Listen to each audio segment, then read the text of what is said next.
After more than a year of intense negotiations, Mexico, Canada, and the U.S. have a new free trade deal. This has been a battle, and battles sometimes make great friendships, so it's really terrific. With our signatures today, we will formally declare the intention of our three countries to replace Nafta with the USMCA, a truly groundbreaking achievement, modern-day agreement. U.S. President Donald Trump had long threatened to kill the North American Free Trade Agreement, or NAFTA, which has been in place for nearly 25 years. The new agreement lifts the risk of serious economic uncertainty that lingers throughout a trade renegotiation process, uncertainty that would have only gotten worse and more damaging had we not reached a new NAFTA. The new United States-Mexico-Canada agreement safeguards more than $1 trillion of trade a year between the three nations. The car industry is the most important part of the deal. It requires a higher proportion of auto parts to be made in high-wage areas. The rule aims to shift production jobs from Mexico, but risks higher-priced cars for U.S. consumers.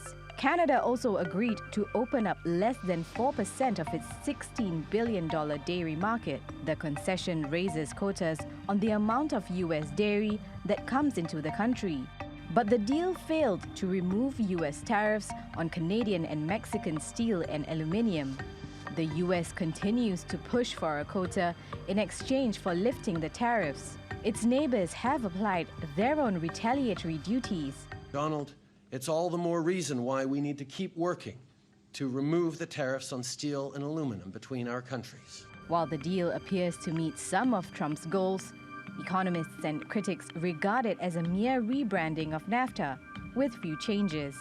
As it's currently written, Trump's deal won't stop the serious and ongoing harm NAFTA causes American workers.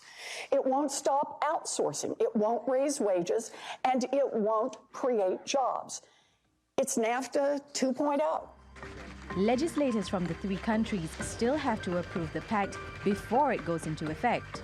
While Trump accomplished his goal of getting Mexico and Canada to rework NAFTA, it seems he might now face a bigger foe, his own Congress.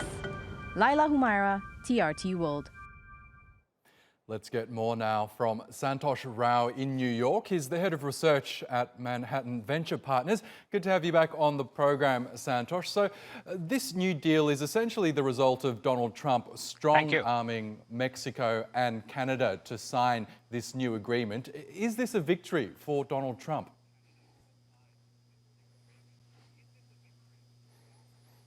Absolutely. It is a very good victory. He had promised that on his campaign trails, and he got that. And I think either one, either Hillary Clinton or Trump, both of them would have addressed the NAFTA issue. There were major problems. I mean, we saw that, and I think they addressed that. The biggest one was the labor arbitrage. I mean, Mexico is much cheaper in every respect to make, so all the companies were going there, making it, and bringing it back here. So I think that this thing addresses more than just that. There's the supply chain improves and a lot of other issues. So overall, net, I think NAFTA 2.0, as it's being called, is a much improvement over 2.1, or 1.0 rather. Yes, and that cheap labour issue was a key platform that Trump had raised about the old NAFTA. So this new agreement says that 40 to 45% of automotive content must be made in countries where workers are earning at least $16 per hour. So this is clearly a provision aimed at taking jobs away from Mexico and taking them back to the US and Canada. Now, the Trump administration says this will move manufacturing back to America. Do you think that'll work?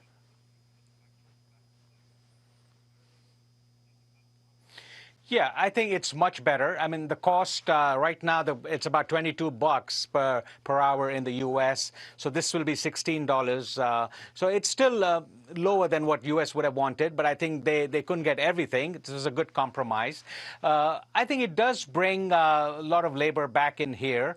I think Mexico also, I think their labor unions would love their wages to go up as well. So I think $16 will stick in terms of labor. So I think overall, I think it's good for the auto industry. It's healthy. It recognizes that something needed to be done. The status quo just wasn't working. I think so. I think it'll definitely stem it, not maybe 100%, but it'll get closer to that in terms of keeping jobs here and bringing good-paying jobs back to the U.S. We know that the official signing doesn't necessarily mean that it'll be implemented in each of those three countries. The individual parliaments now have to agree to ratify it. Apparently, the legislation will breeze through Mexico and Canada, but it could face opposition in the US. We heard there from a Democratic senator who said it was basically like the old NAFTA rebadged. Do you think it might be killed in the US Congress?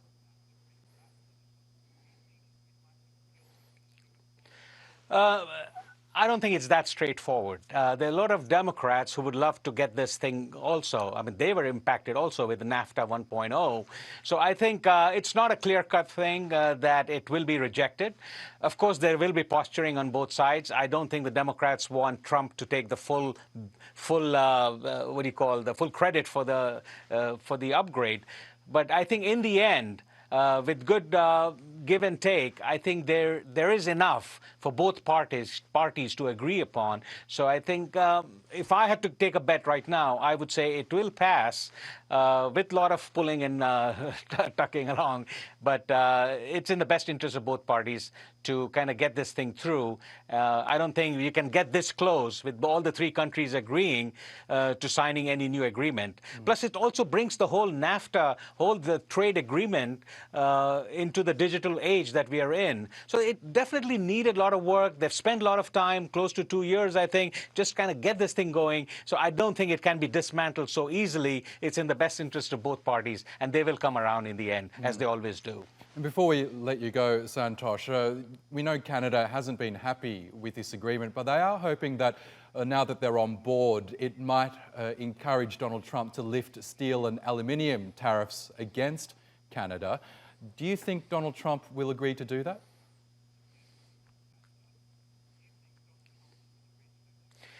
Well, we'll have to wait and see. I think the statements coming out of Argentina was that they are willing to work at it. They want this thing. They want to. The three parties have come together a long way. There are a few sticking points, so they've left it on the side. I think they will address that. I think there will be some kind of a compromise. That's the bet right now. That's what the market expects. But we'll see. I think in Canada needs that. U.S. also kind of needs that as well. So there will be a compromise of sorts. But it'll take some time. There's some posturing going on. Both parties have a lot to lose and a lot to gain by settling it. So we will see where it's at. But the bet is that in the end, it will be, given that everything else has been done. They don't want to derail the good relationship that's on there. Okay, Santosh Rao in New York. We'll have to leave it there, but thank you as always.